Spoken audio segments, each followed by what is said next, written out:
The Signal Oil Program. Yes, the Signal Oil Program. The Whistler.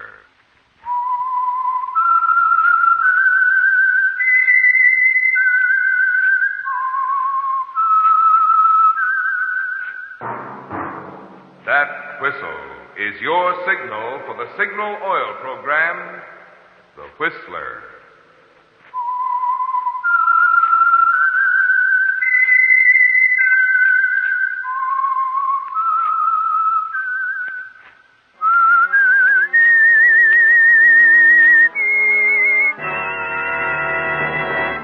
I am the Whistler, and I know many things, for I walk by night.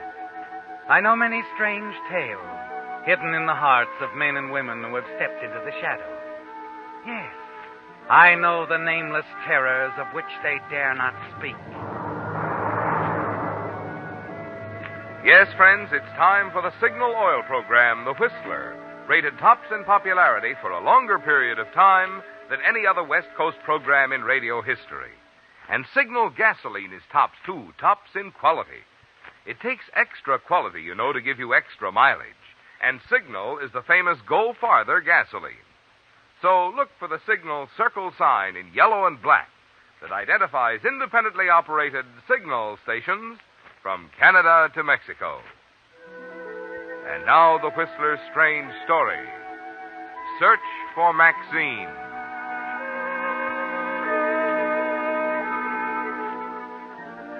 For a long time, he'd been standing in the darkened doorway across the street from the Swank Bachelors Club.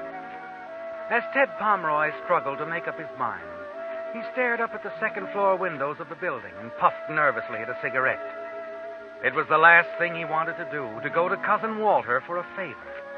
But there was nothing else he could do. Ted was a good newspaper man who'd suffered one bad break after the other through no fault of his own. But he always felt that someday the big opportunity would present itself. Now that opportunity had arrived, but he needed capital. And Walter Pomeroy was the only man he knew who had the kind of money he needed. Suddenly, Ted flipped a cigarette into the streets and hurried into the Bachelors Club. Unnoticed by the desk clerk, he strolled across the lobby, up the stairs to the second floor, and stopped before the door of apartment 206.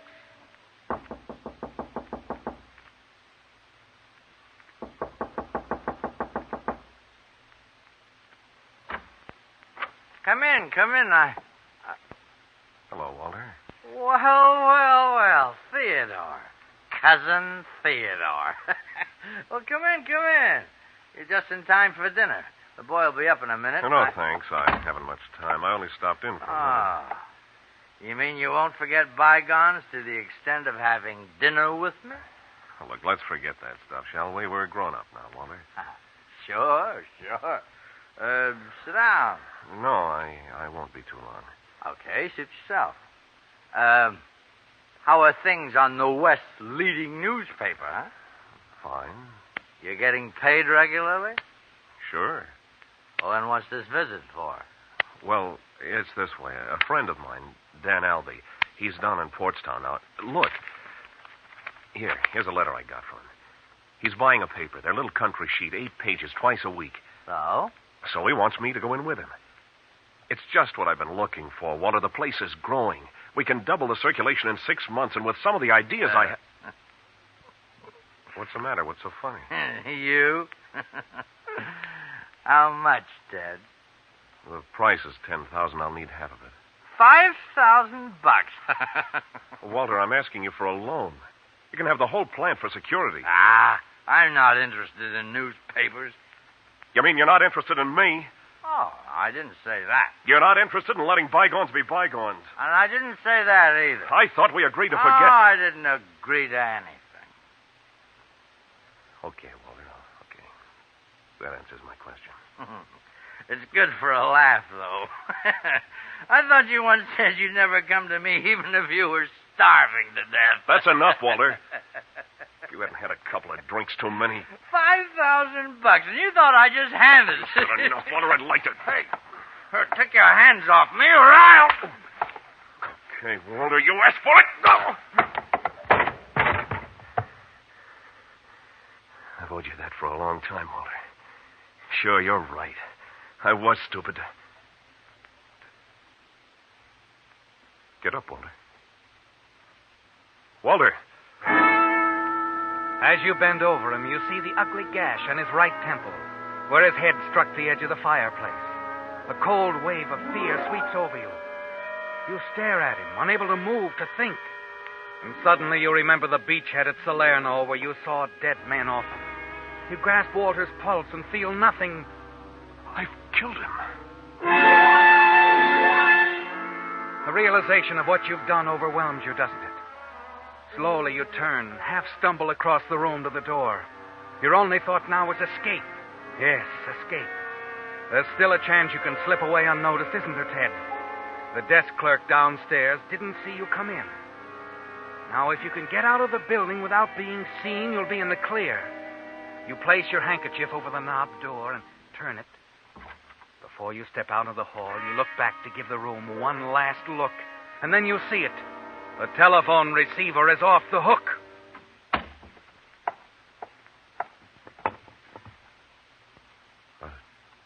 Hello? Walter? Yeah, this is Walter. Look, when I want impersonations, I'll go see a floor show. Now, why didn't you call your dear cousin Walter and tell him I'm getting tired of holding this telephone? Oh. Who will I say is calling? He knows. I made that pretty clear before you barged into his apartment. Theodore? What makes you think I barged in? From this end, the dialogue sounded more like a brawl than a tea party. Come on, friend, put him on. Well, he's not here. He just stepped out. Then let me talk to Bill. Bill? Last name Putnam, Walter's business manager. You're supposed to have dinner there. Or is he now administering first aid? He hasn't arrived. Listen, why don't you give me your name and number? Walt and I'll already has it. I gave it to him a year ago at a moment of weakness. Good dinner, Mr. Pomeroy. Hello? Hello? You still there? Listen, Walter won't be back. Call him later in the morning. Say, what's going on? Mr. Pomeroy. You in there? Mr. Pomeroy.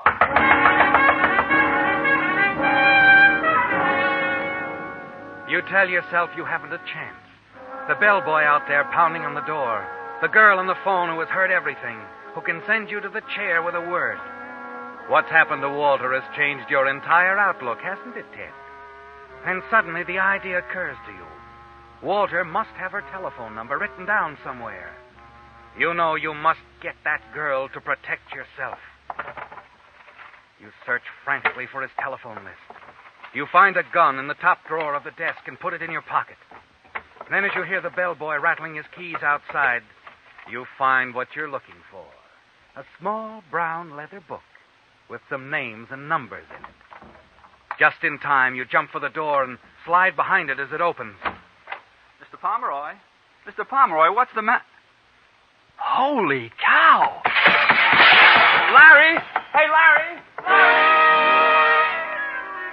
The moment he turns the corner, you race for the back stairs 2 steps at a time and rush out into the alley. The cold air feels good on your face, and you hurry away, still unseen and safe. Except for the girl.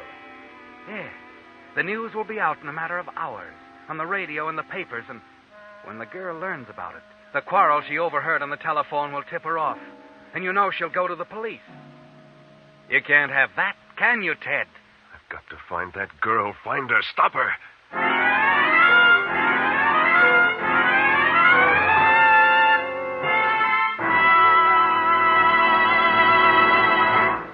With the prologue of Search for Maxine, the Signal Oil Company brings you another strange story by The Whistler. Ponce de Leon spent his lifetime looking in vain for a spring whose waters would keep him young. Had he been looking for a prescription to keep cars young, I could have told him where to go. To a Signal service station. Yes, Signal dealers have just what the doctor ordered. Signal Premium Compounded Motor Oil for your engine. And Signal double-check lubrication for your car's chassis. There are good reasons why Signal Premium Compounded Motor Oil keeps that new car pep in your engine longer. Its 100% pure paraffin base is fortified with scientific new compounds that do so much more than just lubricate. As a result, Signal Premium cleanses your motor of carbon, gum, and varnish, protects bearings against corrosion, and does other important jobs that regular oil alone can't do. And when it comes to chassis care, Signal Double-Check Lubrication is just as superior. Signal dealers use 9 specialized lubricants to give each part on your car the exact type of protection it needs for long, trouble-free service. And they check each part not just once, but twice, to make sure not a single part is overlooked. So when it's time for an oil change or a lube job, remember the place that has what it takes to keep your car young. Your Signal service station.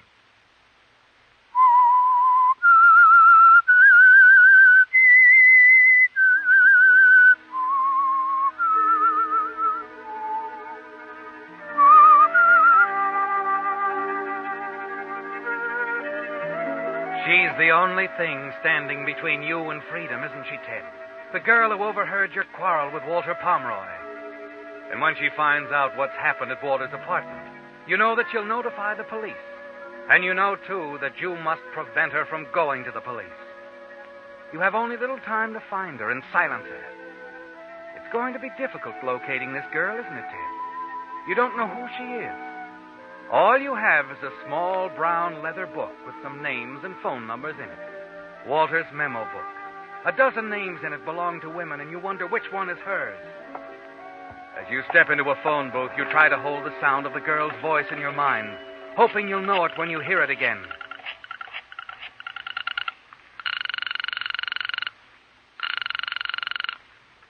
Hello? Annalee? Yes? Hey, this is, Tom Sherman. Sherman? I'm sorry. I don't seem to remember. Catalina. We met there last summer. Oh, you must have the wrong Annalee, Mr. Sherman. I haven't been to Catalina in years. Are you sure that you... No dice.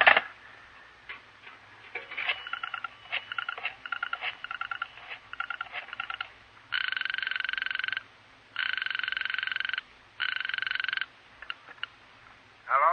I'd like to speak with Louise. She ain't in. If you're the guy who's been bothering her, let me tell you...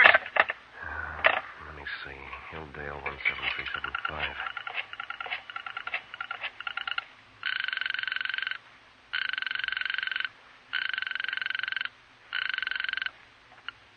Hello?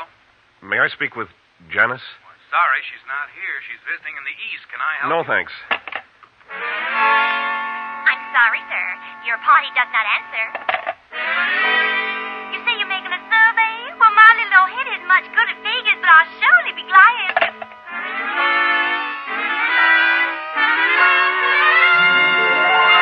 Hello?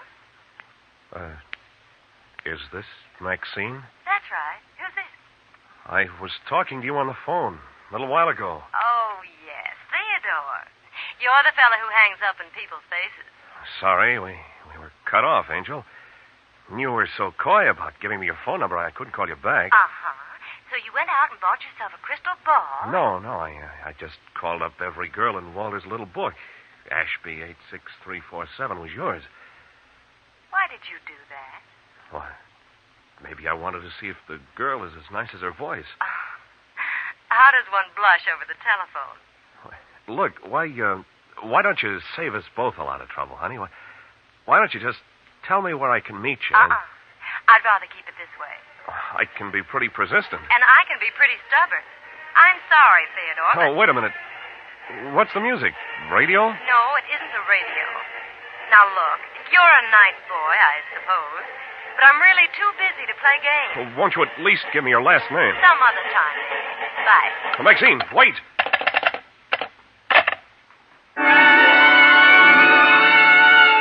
A feeling of panic sweeps over you as you stand there in the telephone booth. And something inside tells you to run, to take the next plane for anywhere. But you struggle against the urge and fight it down.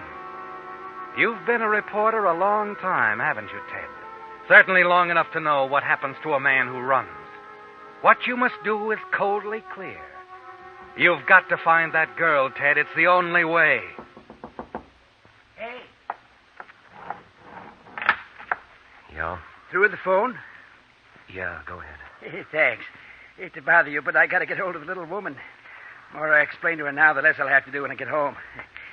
Boy, they're sure going all out in that parade, ain't they? Yeah. Parade?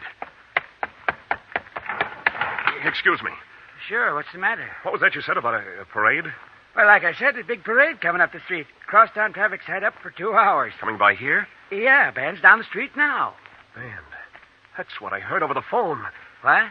Nothing. Thanks a lot.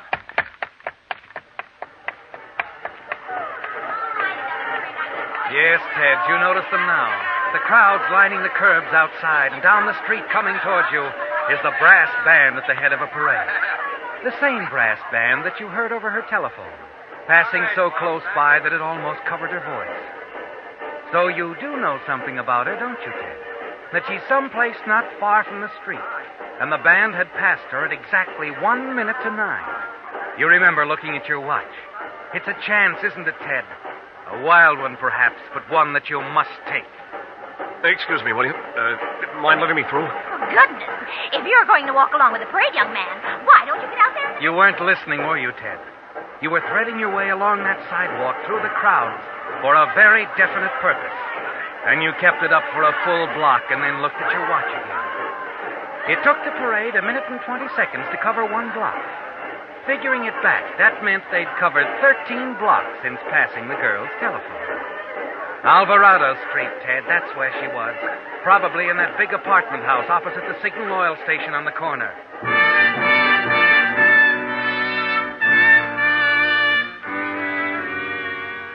Apartment 20, Jones.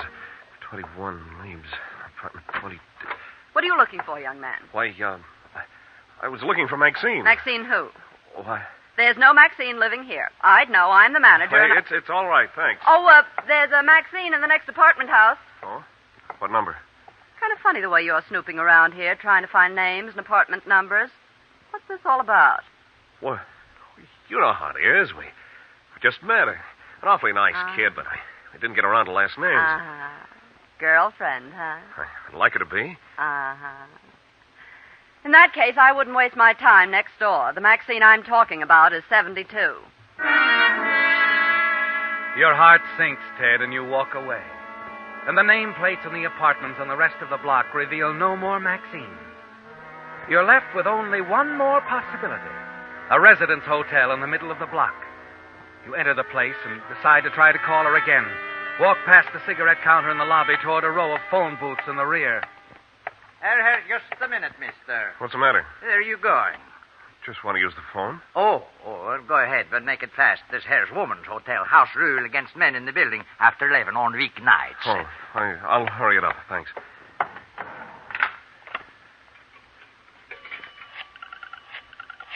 The janitor doesn't notice, does he, Ted? But you're trembling as you fumble for a coin. Dial the girl's number again. Ashby 86347. Hello, Maxine. Here we go again. What is it this time, Theodore?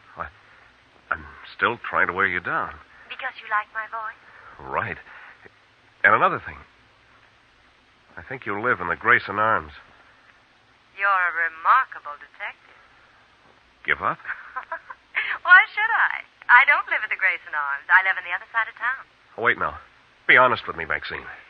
I wish I knew why you're going to all this trouble. I told you, I like your voice. Oh, sure. Hold it a minute, will you? Yeah, I'll be here.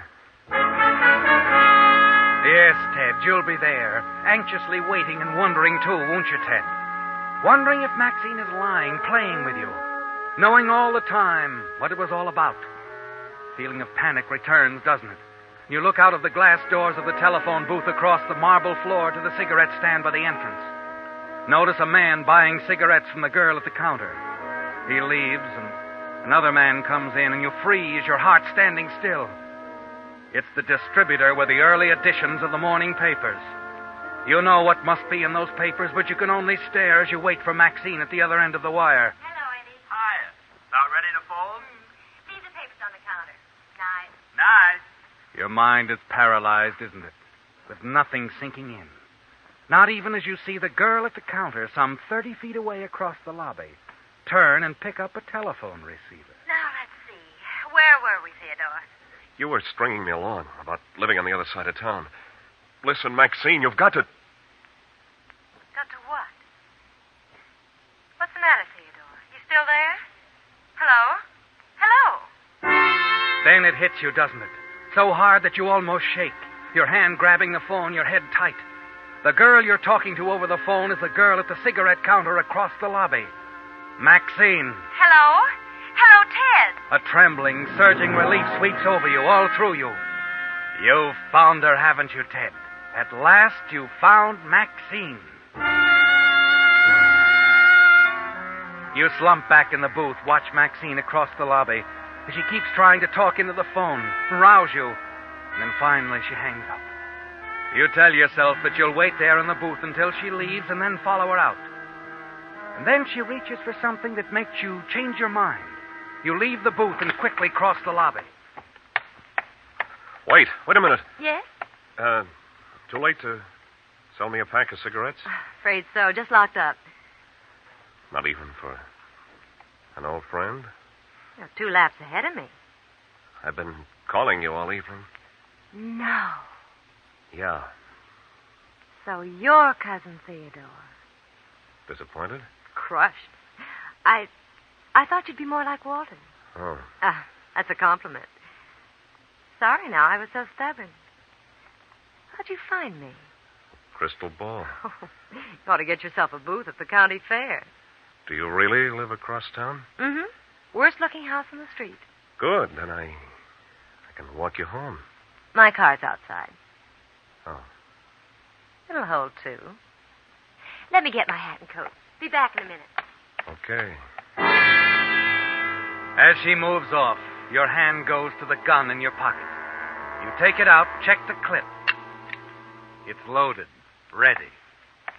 The car is a real break, isn't it, Ted? It'll be much safer in the car. Hey, Yeah? you seen the girl who runs the cigarette counter here?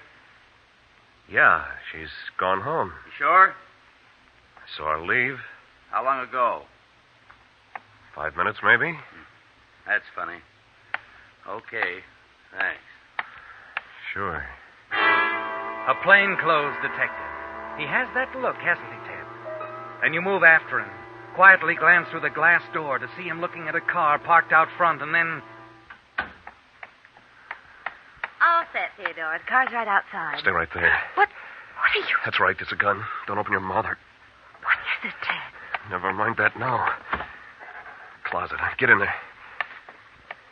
And if I won't? I'll kill you. I wonder. He's coming back. You'll find out in 2 seconds. All right. All right, Ted. Hey, what do you mean she's left? I checked outside and... Where'd that guy go? Hey, anybody here? Yeah, what's the matter? Where's the girl who takes care of the cigarette counter? Oh, she's still around here somewhere. The guy just told me she went home. The car's still outside. Oh, she ain't gone home. Ain't given me the keys yet for the morning girl. Might take a look in the back room. Maybe she's getting her hat and coat.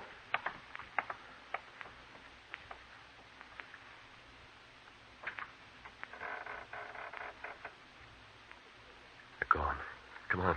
That's Bill Putnam, Walter's business manager. Shut What up, are or I'll kill you right here. Now get going. Where? Across the street. We're going to take a walk. A nice, quiet walk in the park. We can be alone. And no one will see what's going to happen.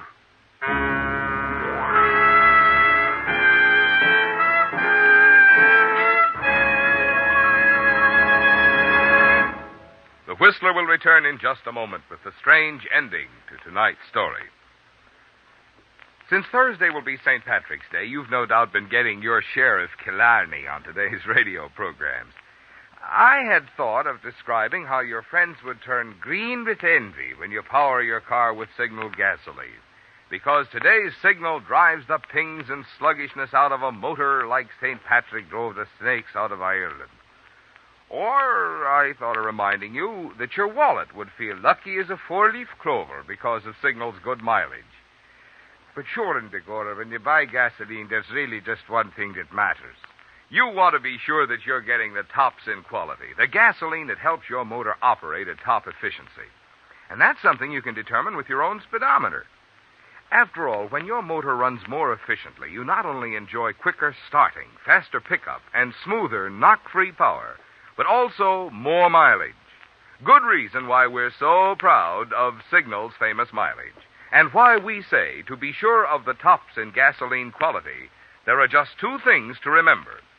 One, it takes extra quality to go farther. And two, Signal is the famous Go Farther gasoline. Igora? You tell yourself that this is the way it's got to be, don't you, Ted? Yes, from the moment you realized that Maxine could send you to the chair because of the quarrel she heard over the telephone, your quarrel with Walter, you knew you had to find her and silence her. Now, as you follow her into the park, your hand grips the gun in your pocket. It'll be over quickly, won't it? Simply, coldly, and you'll be away and free. As you reach the protective, shadowy darkness of the park, Maxine stops, turns calmly to face you. There's a look on her face, a look that could haunt you for the rest of your life. And then suddenly you know. You know that love her or hate her, you simply cannot kill her. Get away, Maxine. I'm not going to do what I can. Go on, get away. Do what I said, get away now before I change my mind. No, Ted. Come on. Let's sit down here. I think you'd better tell me everything.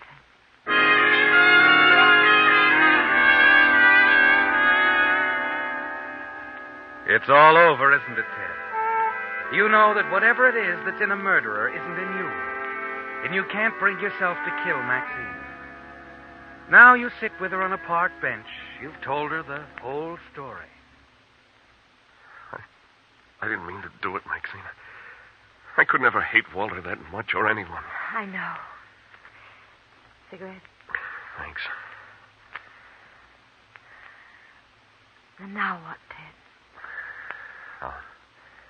I'll have to take my medicine. Turn myself in. I'll just find an officer. You won't have to, Ted. Look, coming down the path.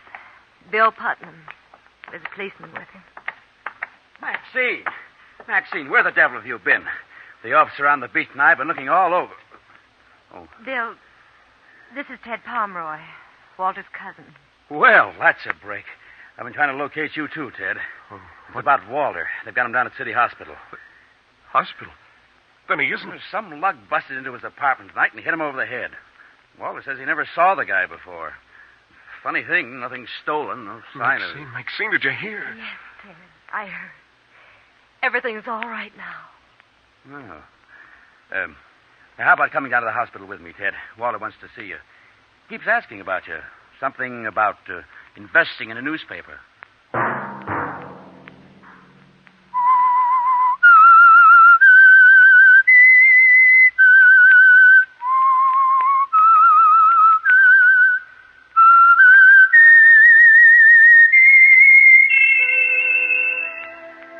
Let that whistle be your signal for the Signal Oil program, The Whistler, each Sunday night at this same time.